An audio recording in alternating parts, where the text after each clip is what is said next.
Welcome back to some more BigQuery demos. Here we're going to be looking at how you can actually set up field clustering inside of BigQuery for additional performance. So the first thing we want to do is find a good query and find a good data set. This is going to be our query. It's going to be a lot of data. We're going to be querying Wikipedia. The table itself is already partitioned. So first thing I like to do is paste that query into BigQuery and then analyze. I'm just holding down the command key on my Mac here. You can also always look at the shortcuts button there. That'll tell you how to quickly access the schema of each table that appears. It says it's a partitioned table. Great. What does partition mean again? Well, click into the details and we'll find what it's partitioned on. If you scroll all the way down, it says, all right, it's partitioned by day.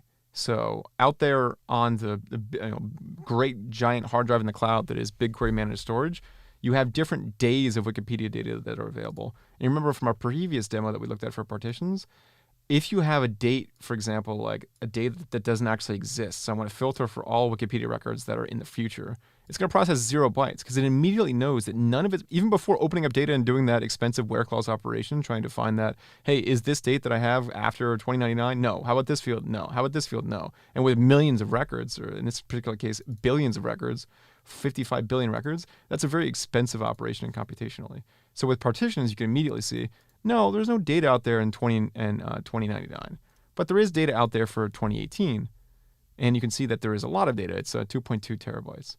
So we're going to go ahead and run that query, and you can see, before we run that though, you see it processes 2.2 terabytes, and the next part in the demo just shows you, hey, to show the benefit of partitioning, change that date to just 7 months in the future, and when you run this, or you just add this here, it's going to ignore a bunch more partitions. It basically just drops the amount of data that you're going to process in half.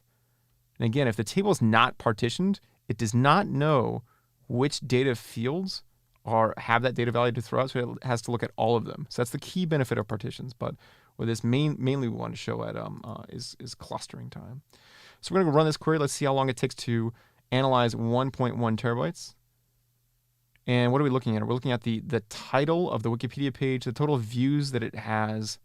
This is a version 2 of the table, meaning it's only partitioned, where it's after 2018, July 1st, and it's on either Wikipedia Mobile English or English, and the title somewhere contains Google. So you can see the most views come to Google's page, Google Chrome, Google Maps, Google Translate, and somewhere in there, and this is interesting, God of War, the video game. So it has G-O-O-G somewhere in there. So G-O-O-G.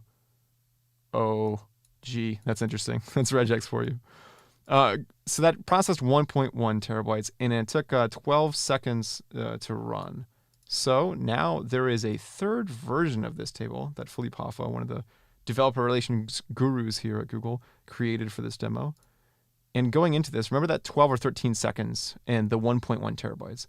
This is also a partition table, of course, but if you scroll down, you also have all the way at the bottom, it's also clustered. So the data is kind of co-located based on the Wikipedia title and the title of the actual page, which is interesting, right? So let's see what the difference between querying a partition table, just partitioned, and then a partitioned and specifically clustered around the wiki and the title. Why is this possibly going to matter? Well, hypothesis is, hey, if you're already filtering, partitions will help you with that date filter, naturally. But for clusters, you know you only want to get English and English mobile, that's the en.m, and throw away everything else. And you also want things that probably have similar titles, like alphabetically, right? Conceptually, I kind of think of clusters a little bit like RDBMS's indexes that you set up, but they're a little bit different in practice. So let's go ahead and run that. And keep an eye on this. So it says 1.1 terabytes to process. And again, we're trying to beat the 13 seconds. But in reality, it's really, really interesting how it actually pans out. So the query processor currently at the time of this recording this demo does not take into account data that's clustered. So it actually processed, get this, 414 gigabytes. It says, hey, I'm going to process 1.1 terabytes. But in reality, I got a huge savings, 60% savings on bytes processed just because of the way the clusters were set up. So around the same amount of time, but dramatically less data because a lot of that data was co-located that could pull back, like the titles and then the Wikipedia, whether or not it was English or English mobile. So again, and a couple different things. There's a lot of caveats when it comes to clustering.